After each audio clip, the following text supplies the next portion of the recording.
Delimitation.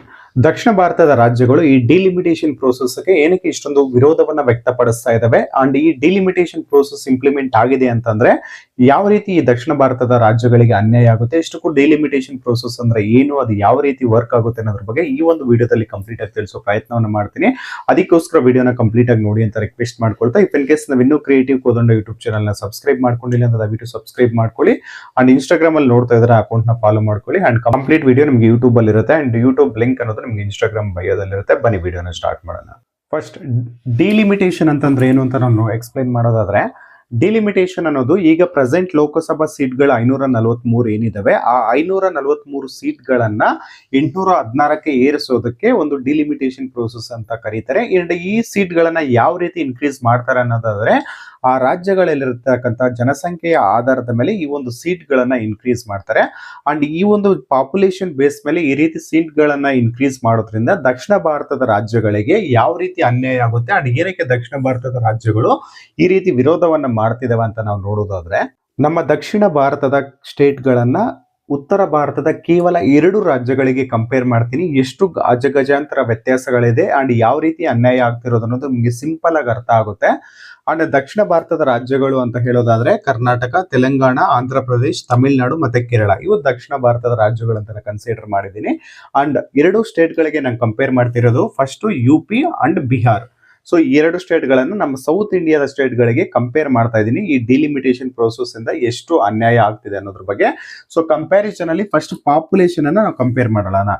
ಇದು ನಾನು ಹೇಳ್ತಿರೋದು ಒಂದು ಅಪ್ರಾಕ್ಸಿಮೇಟ್, ಅಂದ್ರೆ ಎಕ್ಸಾಕ್ಟ್ ನಂಬರ್ಸ್ ಅಲ್ಲ, ಒಂದು ಅಪ್ರಾಕ್ಸಿಮೇಟ್ ಆಗಿ ಸೌತ್ ಇಂಡಿಯನ್ 5 ಸ್ಟೇಟ್ಗಳೇನಿದೆ ಅಪ್ರಾಕ್ಸಿಮೇಟ್ ಒಂದು ಪಾಪ್ಯುಲೇಷನ್ ನಾವು ನೋಡೋದಾದ್ರೆ 25 ಕೋಟಿ ಇದೆ ನಮ್ದು ಈ ಒಂದು ಸೌತ್ ಇಂಡಿಯನ್ ಸ್ಟೇಟ್ಗಳಲ್ಲೇ. ಅದೇ ಈ 2 ಸ್ಟೇಟ್ಗಳಲ್ಲಿ ನಾವು ಕಂಪೇರ್ ಮಾಡ್ತೀವಿ ಅಂತಂದ್ರೆ UP ಮತ್ತೆ ಬಿಹಾರಲ್ಲಿ, ಉತ್ತರ ಪ್ರದೇಶ್ ಮತ್ತೆ ಬಿಹಾರಲ್ಲಿ 38 ಕೋಟಿ ಜನಸಂಖ್ಯೆ ಇದೆ. ಅಂತಂದ್ರೆ ಈ 5 ರಾಜ್ಯಗಳ ಜನಸಂಖ್ಯೆ ಏನಿದೆ ಅದಕ್ಕಿಂತ ಜಾಸ್ತಿ 2 ಸ್ಟೇಟ್ಗಳಲ್ಲೇ ಇದೆ. ಇದು ಒಂದು number 1 point. And second, GST contribution ಏನು ಅಂತ ನಾವು ಕಂಪೇರ್ ಮಾಡ್ತಿದೀವಿ ಅಂತಂದ್ರೆ, ನಮ್ಮ ಸೌತ್ ಇಂಡಿಯನ್ ಸ್ಟೇಟ್ಗಳ ಓವರ್ ಆಲ್ ಅಪ್ರಾಕ್ಸಿಮೇಟ್ ಕಾಂಟ್ರಿಬ್ಯೂಷನ್ ನೋಡೋದಾದ್ರೆ 4.3 lakh crore ಇರುತ್ತದೆ ಒಂದು ಫಿನಾನ್ಷಿಯಲ್ ಇಯರ್. ಇದೊಂದು ನಾನು 2025 ಒಂದು ಅಪ್ರಾಕ್ಸಿಮೇಟ್ ಈ ಒಂದು ಫಿನಾನ್ಷಿಯಲ್ ಇಯರ್ದು ನಾನು ಎಸ್ಟಿಮೇಷನ್ ತಗೊಂಡಿರ್ತಕ್ಕಂಥದ್ದು. ಅದೇ ಈ UP ಮತ್ತೆ ಬಿಹಾರ ಇವೆರಡರದ್ದು ಕಂಪೇರ್ ಮಾಡ್ತಿದೀವಿ ಅಂತಂದ್ರೆ GST ಕಾಂಟ್ರಿಬ್ಯೂಷನ್ 1.3 lakh crore ಇದೆ.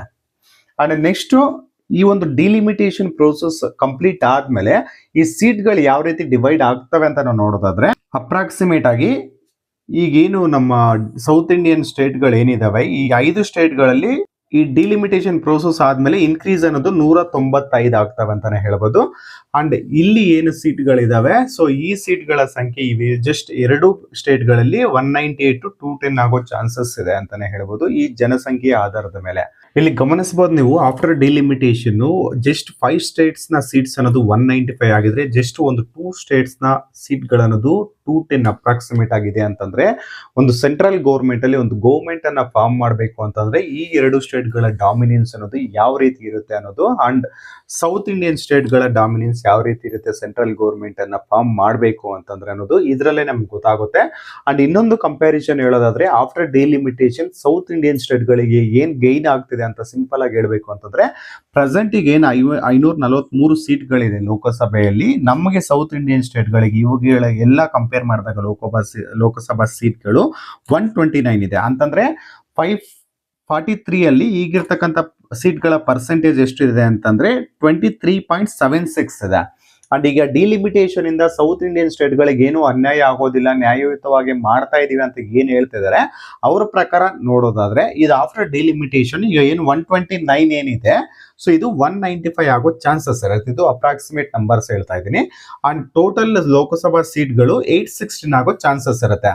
ಸೊ ಇಷ್ಟು ಸೌತ್ ಇಂಡಿಯನ್ ಸ್ಟೇಟ್ ಗಳ ನಂಬರ್ ಇನ್ಕ್ರೀಸ್ ಆಗ್ತಿದೆ ಅಂತಂದ್ರು, ಸೊ ಈ ನಂಬರ್ಸ್ ಅಲ್ಲಿ ನಮ್ಮ ಪರ್ಸೆಂಟೇಜ್ ಆಫ್ ಸೀಟ್ ಸೌತ್ ಇಂಡಿಯಾದ ಬಂದ್ಬಿಟ್ಟು 23.9% ಅಷ್ಟೇ ಇರುತ್ತೆ.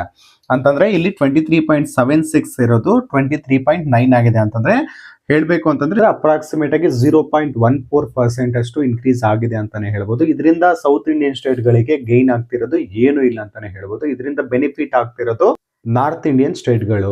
ಅದಕ್ಕೋಸ್ಕರ ಸೌತ್ ಇಂಡಿಯನ್ ಸ್ಟೇಟ್ಗಳು ಇವ್ರು ಏನ್ ಮಾಡ್ತಿದ್ರು ಅಂದ್ರೆ ಒಳ್ಳೆ ಗವರ್ನೆನ್ಸ್ ಅನ್ನ ಕೊಟ್ಟು ಪಾಪ್ಯುಲೇಷನ್ ಗಳನ್ನ ಕಂಟ್ರೋಲ್ ಮಾಡ್ತಾ ಇದ್ರು. ಅದಷ್ಟೇ ಅಲ್ಲದೆ GDP-ಗೆ ಅತಿ ಹೆಚ್ಚು ಕಾಂಟ್ರಿಬ್ಯೂಷನ್ ಅನ್ನ ಕೊಟ್ಟಿದ್ರು. ಇದೆಲ್ಲ ಕೊಟ್ಟಿದ್ರ ಪರಿಣಾಮವಾಗಿ ಈಗ ಅವರು ನಾರ್ತ್ ಇಂಡಿಯನ್ ಸ್ಟೇಟ್ಗಳು ಜನಸಂಖ್ಯೆಯನ್ನ ಕಂಟ್ರೋಲ್ ಮಾಡದೆ ಅತಿ ಹೆಚ್ಚು ಪಾಪ್ಯುಲೇಷನ್ ಇರೋದ್ರಿಂದ ಈ ಒಂದು ಸೀಟ್ಗಳ ಹಂಚಿಕೆ ಅನ್ನೋದು ಜಾಸ್ತಿ ಆಗ್ತಾ ಇರೋದ್ರಿಂದ ಸೆಂಟ್ರಲ್ ಗೌರ್ಮೆಂಟ್ ಫಾರ್ಮ್ ಮಾಡೋದ್ರಲ್ಲಿ ಡಾಮಿನೆನ್ಸ್ ಅನ್ನೋದು ಅವರಿಗೆ ತುಂಬಾ ಜಾಸ್ತಿ ಆಗ್ತಾ ಇದೆ. ಈ ಒಂದು ರೀಸನ್ ಇಂದ ದಕ್ಷಿಣ ಭಾರತದ ರಾಜ್ಯಗಳು ಈ ಒಂದು ಡಿಲಿಮಿಟೇಷನ್ ಗೆ ವಿರೋಧವನ್ನ ವ್ಯಕ್ತಪಡಿಸ್ತಾ ಇದ್ದಾವೆ. ಅಂಡ್ ಮತ್ತೊಂದು ವಿಚಾರ ಏನ್ ಹೇಳ್ತಿದ್ದಾರೆ ಅಂತಂದ್ರೆ ಪಾಲಿಟಿಕ್ಸ್ ಅಲ್ಲಿ ವುಮೆನ್ಸ್ ರಿಸರ್ವೇಶನ್ 33% ಏನಿದೆ ಅದನ್ನ ಇಂಪ್ಲಿಮೆಂಟ್ ಮಾಡ್ಬೇಕಂದ್ರೆ ಈ ಒಂದು ಡಿಲಿಮಿಟೇಷನ್ ಪ್ರೋಸೆಸ್ ಅನ್ನೋದು ತುಂಬಾ ಇಂಪಾರ್ಟೆಂಟ್ ಅಂತಾನೆ ಹೇಳ್ತಾರೆ. ಅದು ಸರಿಯಾಗಿರ್ಬೋದು, ಬಟ್ ಈ ಒಂದು ಪಾಪ್ಯುಲೇಷನ್ ಬೇಸ್ ಮೇಲೆ ಅದು ಡಿವೈಡ್ ಮಾಡ್ತಕ್ಕಂಥದ್ರಿಂದ ಈ ಒಂದು ದಕ್ಷಿಣದ ರಾಜ್ಯಗಳಿಗೆ ಅನ್ಯಾಯ ಆಗೋ ಚಾನ್ಸಸ್ ಇರುತ್ತೆ.